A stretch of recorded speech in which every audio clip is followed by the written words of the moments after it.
అందరికీ నమస్కారం, శుభోదయం. Welcome to money mastery. ఇవాళ 6th నవంబర్ థర్స్డే ఇంటర్నేషనల్ మార్కెట్స్లో పర్ఫార్మెన్స్, అలాగే మన మార్కెట్స్ మీద ఇంపాక్ట్, ఇవన్నీ కూడా మనం మాట్లాడుకుందాం. ఏషియన్ మార్కెట్స్లో యాజ్ ఆఫ్ నౌ ట్రెండ్ పాజిటివ్గా ఉంది. నిన్న భారీ నష్టాల తర్వాత మళ్ళీ కొద్దిగా జపనీస్ మార్కెట్లో రికవరీ చూసాము. ఒక దశలో నిన్న 5% దాకా నష్టపోయిన నిక్కీ తర్వాత రికవరీ 2% వరకు లాభాలతో 2% వరకు నష్టాలతో ఉండడం, తర్వాత ఇప్పుడు మళ్ళీ రికవరీ కూడా మనకు జపనీస్ మార్కెట్స్లో ఉంది. హాంకాంగ్ 1% మేర, షాంఘై కూడా 0.5% మేర లాభాలతో అయితే ట్రేడ్ అవుతున్నాయి. నిన్న అమెరికన్ మార్కెట్స్లో కొద్దిగా రికవరీ. నాస్డాక్ 0.65%, S&P 500 0.3%, అలాగే డౌ జోన్స్ కూడా 0.5% మేర లాభాలతో ముగియడం మనం చూస్తున్నాం. క్రిప్టో కరెన్సీస్లో నిన్న మొన్న కొద్దిగా గట్టి సెల్లింగ్ అయితే కనిపించింది. వాళ్ళు మళ్ళీ కొద్దిగా రికవరీ అయితే మనం చూస్తున్నాము. గోల్డ్ $3,987 దగ్గర ట్రేడ్ అవుతుంది. Gold gains and risk aversion despite strong US payroll data ఒక పాజిటివ్ అంశం. $3,950 దగ్గర ఉన్నది. మళ్ళీ కొద్దిగా $30-40 దాకా జంప్ అయితే గోల్డ్లో ఉంది. సిల్వర్ $47 దగ్గర ట్రేడ్ అవుతుంది. ఆయిల్ $63 దగ్గర అలా అయితే కనిపిస్తుంది. ఒక మేజర్ అప్డేట్గా అయితే మనం చూడవచ్చు ఇంటర్నేషనల్ మార్కెట్స్ నుంచి మనం మాట్లాడుకున్నట్టయితే. Chinese autonomous driving firm Pony.ai sees a sharp drop 12% in Hong Kong debut. So హాంకాంగ్లో డెబ్యూ అయిన ఈ Pony.ai షేర్స్ 12% మేర నష్టపోయాయి ప్రారంభంలో అనేది కూడా ఇది చూస్తున్నాము. మేజర్గా ఏఐ బబుల్ అనేది కొద్దిగా మార్కెట్స్ని టెంటర్ హుక్స్ మీద నించోబెట్టింది. ఎందుకంటే పీక్ వాల్యుయేషన్స్, గరిష్టమైన వాల్యుయేషన్స్, ఇన్సేన్ వాల్యుయేషన్స్ దగ్గర ఉన్నాయి కాబట్టి కొద్దిగా దాని ఇంపాక్ట్ ఏదైనా ఉంటుందేమో, ఒక చిన్న బబుల్ లాంటిది ఫామ్ అవుతుందేమో టెక్ ఇండస్ట్రీలో అనేది కూడా కొద్దిగా భయం అయితే ఉంది. నిఫ్టీ 50 పాయింట్స్ ప్లస్లో చూపిస్తున్నప్పటికీ నిన్నటి అడ్జస్ట్మెంట్స్ కూడా కొద్దిగా మార్కెట్స్లో ఉంటాయి.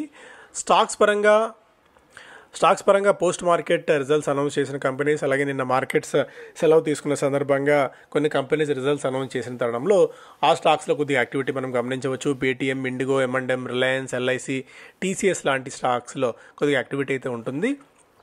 పేటీఎం తన లాభాల్లో 98% మేర క్షీణత నమోదు చేసింది.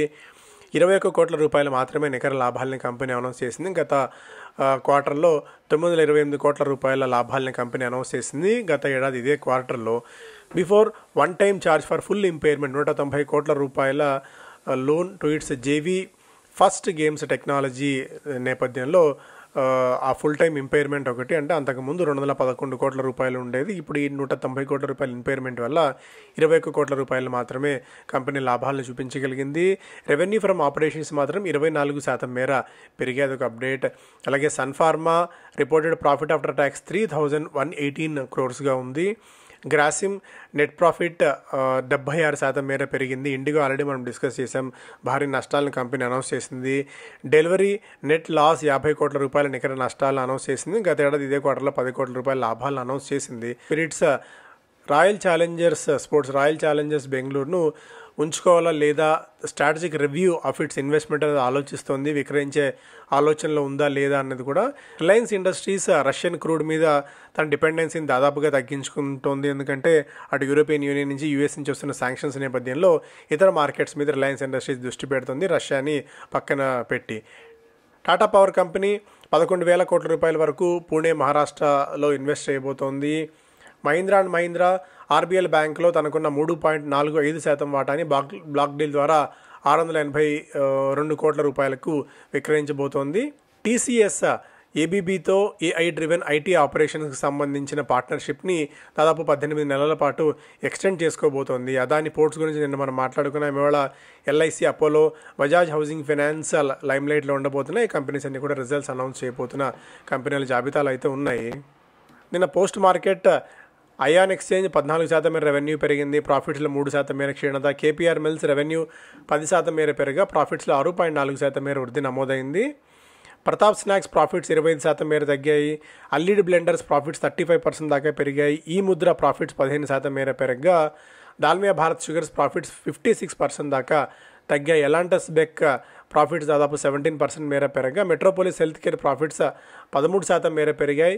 NSE ప్రాఫిట్స్ 28-29% మేర తగ్గినట్టు కంపెనీ అయితే చెప్తోంది. Maharashtra Seamless profits 43% down. Whirlpool profits 20% plus. Garden Reach ship builders profits 58% మేర పెరిగాయి.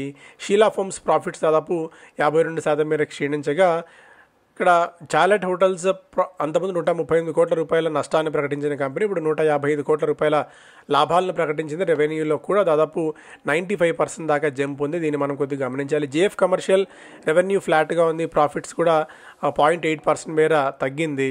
బెర్జర్ పెయింట్స్ రెవెన్యూ 2% ప్లస్, ప్రాఫిట్స్లో 24% డౌన్. నువామా వెల్త్ రెవెన్యూ 1.2% మేర పెరగా ప్రాఫిట్స్లో 3.7% మేర క్షీణత ఉంది. ఇంటరిమ్ డివిడెండ్ ఒక్కొక్కరు షేర్కి 70 రూపాయల మధ్యంతర డివిడెండ్ని ప్రకటించడంతో పాటు స్టాక్ స్ప్లిట్ చేయబోతోంది. 1కి 5 షేర్లని స్టాక్ స్ప్లిట్ చేస్తుంది Nuvama. Premier Explosives the company is under SEBI inquiry over suspected insider trading and will submit its response within the prescribed timeline. So SEBI inquiry ఒకటి జరుగుతుంది ప్రీమియర్ ఎక్స్ప్లోసివ్స్ మీద. ఇన్సైడర్ ట్రేడింగ్ జరిగిందేమో అన్న ఒక అనుమానం మాత్రం దృష్టిలో పెట్టుకుని Reliance power has clarified that there is no impact on the business operations of Reliance Infrastructure and Reliance Power అని చెప్తోంది. 50 లక్షల రీటైల్ షేర్ హోల్డర్ల ఇంట్రెస్ట్ని ప్రొటెక్ట్ చేస్తామని చెప్పి ఇలా ప్రొటెక్ట్ చేసింటే ఎప్పుడో 2008లోనే బాగుండేది. అవెన్యూ సూపర్ మార్ట్స్ రాజస్థాన్లో మరొక కొత్త స్టోర్ని లాంచ్ చేసింది. దీంతో ఇది సంఖ్య 436కి పెరిగింది.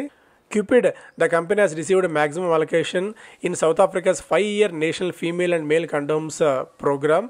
సో ఇది December 2025లో ఎండ్ అవుతుంది, స్టార్ట్ అవుతుంది. సో క్యూపిడ్కి అదొక పాజిటివ్ అంశం అవుతుంది.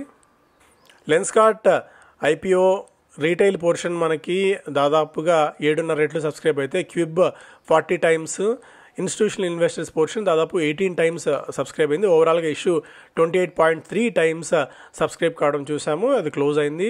ఇక billion brains garage grow IPO మనకి ఫస్ట్ డే రోజున 57% మేర సబ్స్క్రైబ్ అయింది. ఇన్స్టిట్యూషనల్ ఇన్వెస్టర్ పోర్షన్ 59 రెట్లు, రిటైల్ పోర్షన్ 1.9x, అలాగే క్యూబ్ 10% మాత్రమే సబ్స్క్రైబ్ అవ్వడం చూస్తున్నాం. సో ఇవాళ ఈ కంపెనీస్ అన్నీ కూడా రిజల్ట్స్ అనౌన్స్ చేయబోతున్న కంపెనీల జాబితాలో ఉన్నాయి. ఒకసారి మనం పాస్ చేసుకొని చదువుకోవచ్చు.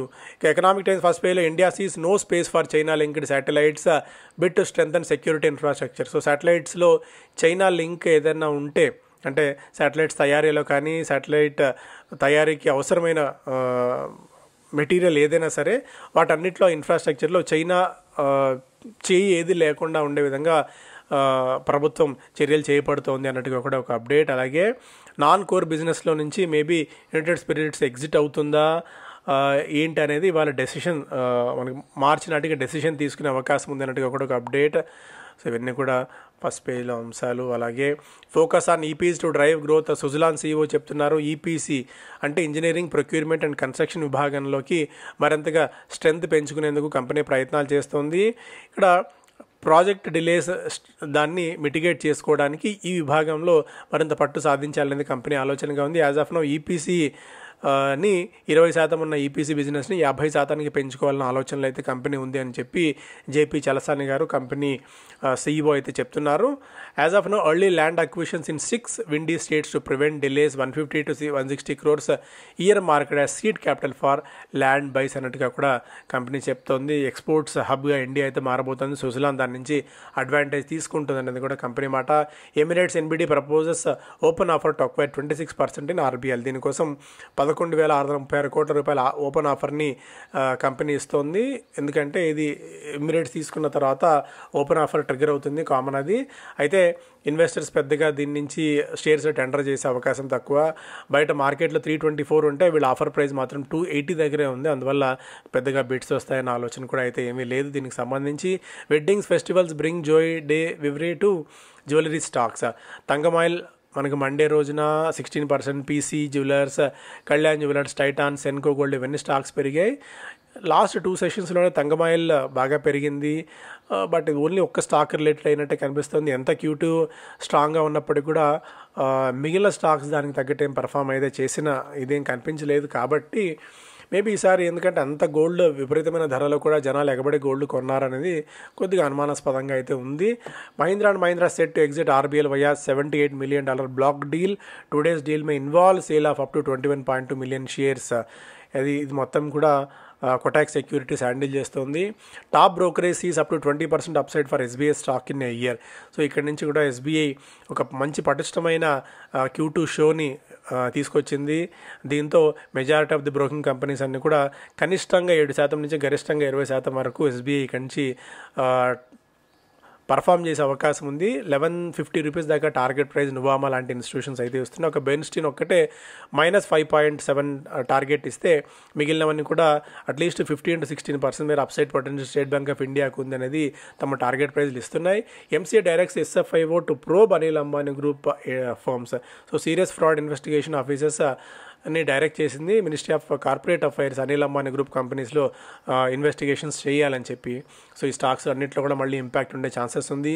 PSU రిఫైనర్స్ సార్ విండ్ఫాల్ ప్రాఫిట్స్ని గెలుచుకున్నారు. దాదాపుగా ఈ కంపెనీస్ అన్నీ కూడా ఇండియన్ ఆయిల్, BPCL, HPCL లాంటివి 457% మేర ప్రాఫిట్స్లో జంప్ అయితే కనిపించింది. బికాజ్ తక్కువ ధర క్రూడ్ కొనుక్కొని మనం ఎక్కువ ధరకు విక్రయిస్తున్నాం కాబట్టి దీంతో మార్జిన్స్ బాగా కంపెనీకి పెరిగాయి. ప్రాఫిట్స్ మీద కూడా గట్టి ఇంపాక్ట్ అయితే మనకు కనిపించింది.